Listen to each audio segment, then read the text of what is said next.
प्यारे दोस्तों, आज हम आपको एक ऐसा वाकया सुनाएंगे जिसे सुनकर आप लोगों को समझ आएगा कि इंसान का अपनी जिंदगी में खामोश रहना भी कितना जरूरी है। यह वाकया है एक ऐसी लड़की का जो हमेशा शोर मचाती रहती थी और लोग उसके शोर से हमेशा परेशान रहते थे। ऐसी ही मजीद वीडियो देखने के लिए हमारे चैनल इस्लामिक वॉइस को सब्सक्राइब करें। बिस्मिल्लाहपुर एक छोटा सा गांव था जहां हर कोई एक दूसरे को जानता था। इस गांव में रहने वाले लोग बहुत साधारण और मेहनती थे। यही एक ऐसी जगह थी जहां पर हर कोई खुशहाल जिंदगी जीता था। लेकिन इस गांव में एक ऐसी लड़की थी जिसका नाम था आयशा। आयशा एक मुसलमान लड़की थी जो अपनी मासूमियत और खुशमिजाजी के लिए जानी जाती थी। आयशा का चेहरा हमेशा मुस्कुराता रहता था, उसकी आंखों में चमक थी और वह हर किसी से बात करने में आगे रहती थी। उसका मानना था कि जिंदगी का असली मजा खुश रहकर जीने में है। लेकिन आयशा की एक आदत थी जो अक्सर उसे परेशानी में डाल देती थी। वह हमेशा शोर मचाती रहती थी। स्कूल में, घर पर और यहाँ तक कि गलियों में भी वह अपने दोस्तों के साथ मिलकर शोर करती थी। उसकी माँ अमीना एक समझदार और प्यार करने वाली औरत थी। वह हमेशा आयशा को समझाने की कोशिश करती थी कि कभी कभी शांति भी जरूरी होती है। बेटा, अगर तुम हमेशा शोर मचाती रहोगी तो लोग तुमसे दूर हो जाएंगे, अमीना अक्सर कहती थी। लेकिन आयशा हमेशा अपनी माँ की बातों को हल्के में लेती थी और हंसते हुए कहती, माँ, मैं तो बस खुश रहना चाहती हूँ। आयशा का स्कूल में भी यही हाल था। जब टीचर पढ़ाते थे वह अपने दोस्तों से बातें करती रहती थी। वह अक्सर इस बात की परवाह नहीं करती थी कि टीचर क्या कह रहे हैं। उसके दोस्तों का कहना था कि अगर वह थोड़ा शांत हो जाए तो उसकी जिंदगी और भी अच्छी हो जाएगी। लेकिन आयशा इस बात को नहीं समझती थी। एक दिन स्कूल में एक बड़ा इवेंट आयोजित किया गया। आयशा ने अपने दोस्तों के साथ मिलकर इवेंट की तैयारी की। वह सोचती थी कि इस इवेंट में उसका शोर सबसे अलग होगा। उसने अपने दोस्तों से कहा, हम सब मिलकर इस इवेंट को यादगार बनाएंगे। सभी ने खुशी खुशी इस प्लान को मान लिया। इवेंट का दिन आया। आयशा ने स्टेज पर चढ़कर गाना शुरू किया। उसकी आवाज सबको अपनी तरफ खींच रही थी। लेकिन जैसे ही उसने शोर मचाना शुरू किया, लोगों की मुस्कुराहटें गायब हो गईं। सब लोग उसे घूरने लगे। एक बुजुर्ग ने कहा, यह लड़की कभी नहीं सुधरेगी। आयशा को उस समय समझ नहीं आया कि वह क्या कर रही है। वह बस मजे में थी। लेकिन जब उसने लोगों के चेहरों पर नाराजगी देखी तो उसे थोड़ा अजीब लगा। उसे एहसास हुआ कि शायद उसका शोर लोगों को परेशान कर रहा है। लेकिन उसने फिर भी इसे नजरअंदाज कर दिया। उस रात आयशा ने एक अजीब सा सपना देखा। सपने में एक आवाज आई, आयशा, तुझे अपने शोर की वजह से अपने कर्मों का भुगतान करना पड़ेगा। वह सपना इतना वास्तविक था कि वह रात भर जागती रही। सुबह जब वह उठी तो उसका सिर दर्द कर रहा था। उसे लगा कि यह बस थकावट है। लेकिन जब दिन भर दिमाग में वही आवाज गूंजती रही तो उसने सोचा कि शायद उसे कुछ बदलाव करना चाहिए। आयशा ने अपने दोस्तों से इस बारे में बात की। उन्होंने कहा, शायद तुम्हें थोड़ी देर के लिए चुप रहना चाहिए। लेकिन आयशा ने इस सुझाव को भी नजरअंदाज कर दिया। वह हमेशा की तरह मस्ती में रही। लेकिन जैसे जैसे दिन बीतते गए, आयशा को एहसास होने लगा कि उसका शोर उसे अकेला कर रहा है। वह देखती थी कि उसके दोस्त उससे दूर होने लगे हैं। हर कोई उससे बात करने में कतराने लगा था। वह जब भी स्कूल जाती उसे अपनी दोस्तों की हंसी की आवाज सुनाई नहीं देती थी। एक दिन आयशा ने फैसला किया कि उसे कुछ बदलाव लाना होगा। उसने अपनी माँ से बात की। अमीना ने कहा, बेटा, अगर तुम चाहती हो कि लोग तुम्हें प्यार करें तो तुम्हें अपनी आदतों पर काम करना होगा। आयशा ने सोचा, क्या सच में मैं अपनी आदतों से लोगों को दूर कर रही हूं? इस विचार ने आयशा को परेशान कर दिया। वह सोचने लगी कि क्या उसे अपने शोर को कम करना चाहिए, लेकिन वह इसे छोड़ने के लिए तैयार नहीं थी। वह सोचती थी कि क्या खुशी की कोई कीमत होती है? क्या उसे अपनी खुशी को छोड़कर दूसरों को खुश करना चाहिए?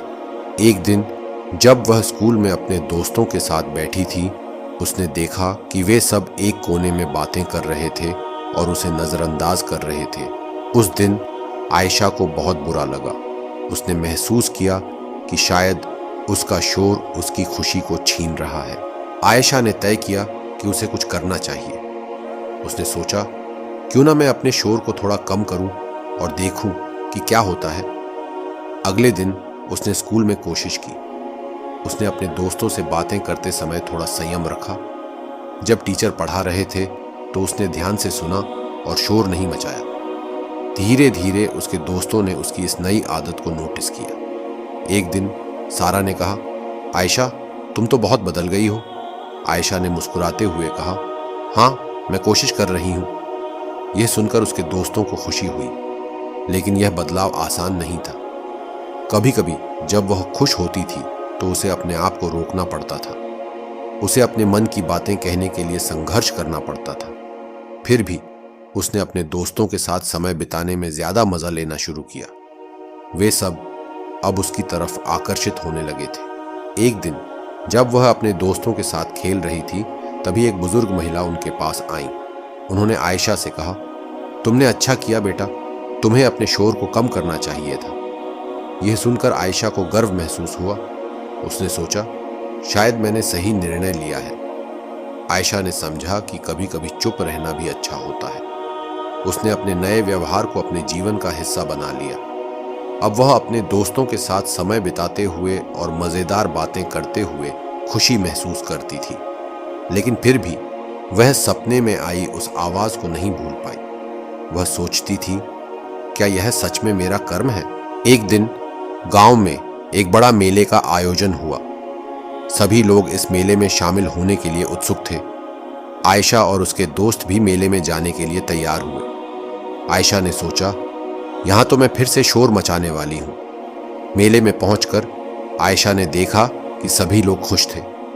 उसने अपने दोस्तों के साथ झूले का आनंद लिया, खेलों में भाग लिया और मिठाई खाई।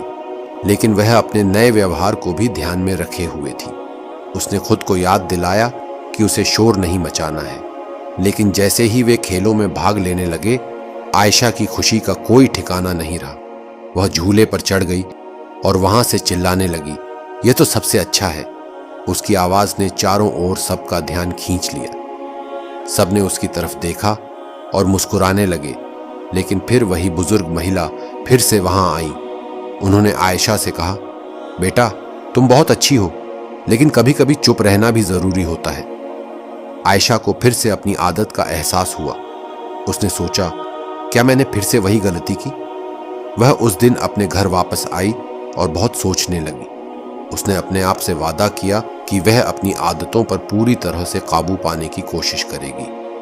आयशा ने समझा कि उसे न केवल अपने शोर को कम करना है, बल्कि दूसरों की भावनाओं का भी ध्यान रखना है। यह उसके लिए एक बड़ी चुनौती थी, लेकिन उसने ठान लिया कि वह इसे पूरा करेगी।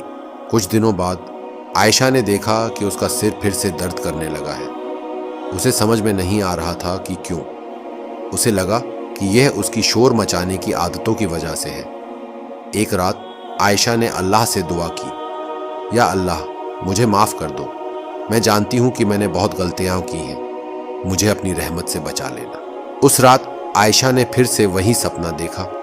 इस बार वह आवाज और तेज थी, आयशा, अगर तुम अपने आप को नहीं सुधारोगी तो तुम्हारे लिए अच्छा नहीं होगा। यह सुनकर आयशा डर गई। उसने सोचा, क्या सच में अल्लाह का आज़ाब मुझ पर आ रहा है?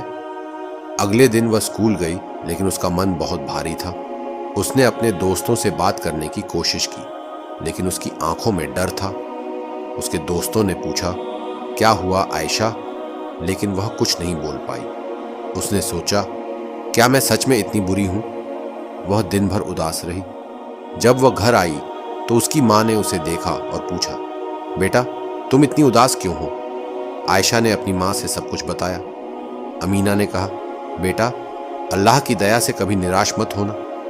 अगर तुम सच में अपने आप को सुधारना चाहती हो तो मेहनत करो, अल्लाह तुम्हें माफ कर देगा। आयशा ने अपनी मां की बात को ध्यान से सुना और फिर से अल्लाह से दुआ और माफी मांगी। उसने समझा कि उसे अपने शोर को पूरी तरह से छोड़ना होगा।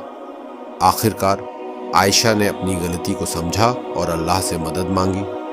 उसने वादा किया कि वह अपने शोर को कम कर देगी और लोगों का सम्मान करेगी।